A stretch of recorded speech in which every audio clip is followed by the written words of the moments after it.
When I first got into the field, I had this vision of what a doctor psychologist was going to be like. It was the white lab coat and, helping people, and it was all this biology stuff. And I thought it was going to be like being a real doctor until I realized that we're not real doctors. I didn't notice that there was anything wrong with what I thought about psychology and the field of psychology really until my graduate school, when I got out to California and I started, seeing bits and pieces of research that just didn't add up. And then it really wasn't until I went to a conference outside of school where I actually heard a lot of information that was in contrast to what the school was teaching me.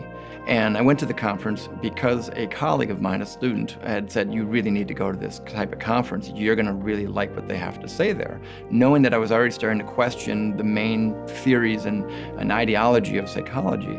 And I saw this doctor in a short period of time talk about these 4 false pillars of the medical model, which really undermined all of psychiatry and psychology, anything related to a biological cause for mental suffering. And they talked about the chemical imbalance, the genetic studies, and the brain scans. And within an 8-hour period of time, he literally undermined every major tenet of psychiatry and psychology. As I walk out of the conference, I feel angry. I have a whole host of emotions going inside of me going, what have I been doing for the last 6 years of my life or 5 years of my life in school? I'm like, they've lied to me. I've been studying textbooks and reading things that I know now aren't true. And so for me, I'm like, okay, I have the information, I have the degree, and so I feel like I have to step up to the mic if I have this information and I have to share it. I mean, if I didn't do it, I don't think I could sleep at night. Psychiatry has not only misled the general public, but psychiatry in general and the pharmaceutical industry has misled the media, the politicians, legislation. When you have billions of dollars at your disposal, it grants you access to all of them to give false and misleading information. And the problem is that these people are not trained or equipped to ask the tough questions of asking for proof, of evidence about their false and misleading claims that mental suffering is somehow a biological disease. In psychiatry and psychology, there are no medical tests, no scans, no blood work that can diagnose anybody with a mental disorder. When they come up with a diagnosis, they literally do it by a show of hands, based on a vote. That is totally unlike any true medical illness where people have true physiological tissue damage or there is an actual test to verify whether somebody has a medical condition or that they don't. If you have diabetes, you have it in every country around the world. If you have cancer, they can take it out of you and hold it and feel it. When you have ADHD, you can't hold it, you can't touch it, you can't see it. There's no way to medically verify it. It is a socio-cultural phenomena. If we like it or we don't like it, we can either label it or not label it. That is not a true medical condition. Definitely not a brain disease. We now have 1 in 5 individuals in America taking a psychiatric drug, only to find that these people taking these drugs now are causing more crime, having more disability, increasing more problems, suicide, homicide. Our culture is not looking at the problem that the medications and the diagnosing and the medicalizing of normal behaviors is making us worse.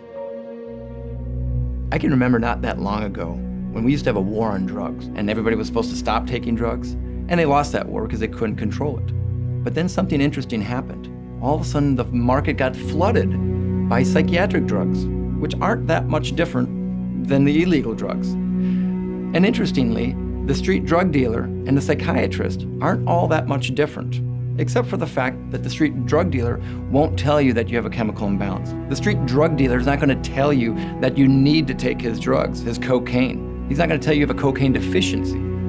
The psychiatrist, he's going to lie to you most of the time and tell you that you need the drug, that it's not going to be harmful to you, it's not going to be addictive, and that it's going to help correct some sort of chemical imbalance or genetic defect. In that case, for that type of psychiatrist, the street drug dealer is more ethical. And I'm not anti-med, I'm anti-misleading people. Let's not lie to people about it. Let's not pretend that this is medicine. Let's not pretend that this is going to correct something or somehow it's a treatment. This isn't a treatment, this is a drug. Just like any other drug, it's going to mess you up, it's going to screw you up. Let's just not lie to people about it. Let's not charge insurance companies. Let's not have the government pay for it. And God forbid, let's not give it to young little children. We're taught as parents to look out for our children. And we know we can look for street drug dealers and we can look for predators and all sorts of things. Are we taught to look out for psychiatrists or for drug company commercials that lie to us on TV, to realize that these are lying and misleading? Because the odds of getting caught by one of those predators is much higher. With today's screening practices and almost mandated screening practices now, it's almost impossible for a child not to get a label of mental illness between the ages of 0 and 18 years of age. When we have screening devices that are being put into the schools that have an 80+% false positive rate, when we know that the vast majority of these kids who take it are gonna ping high on their checkoff list to say they have a mental illness, even though they have nothing wrong with them, knowing that we're gonna get them on medications, because if you make a referral to a medical provider, 9 out of 10 times they walk out with a prescription. 90%, if you walk in for any sort of issue, you're walking out with a drug. Psychiatrists and psychologists are taking normal reactions to everyday normal experiences and then pathologizing that. It has nothing to do with biology. It has to do with power and control and what we think is appropriate or not appropriate behavior.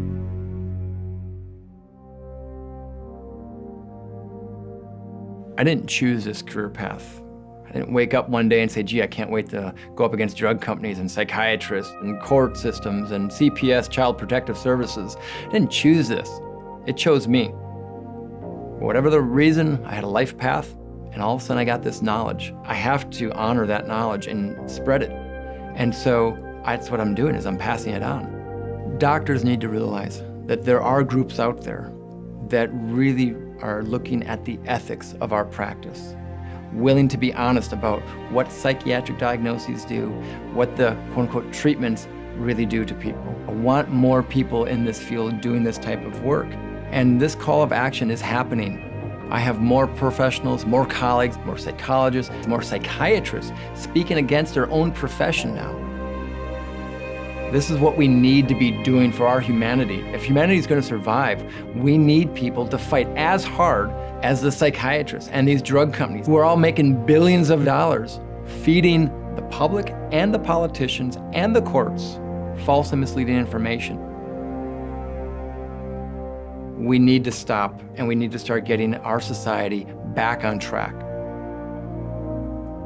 What I'd like to see happen would be the American Psychiatric Association sued for presenting false and misleading information to the general public, which is leading to harm of millions of children and adults across our country. By labeling people, we're stigmatizing people. It's normal for people to have problems in life.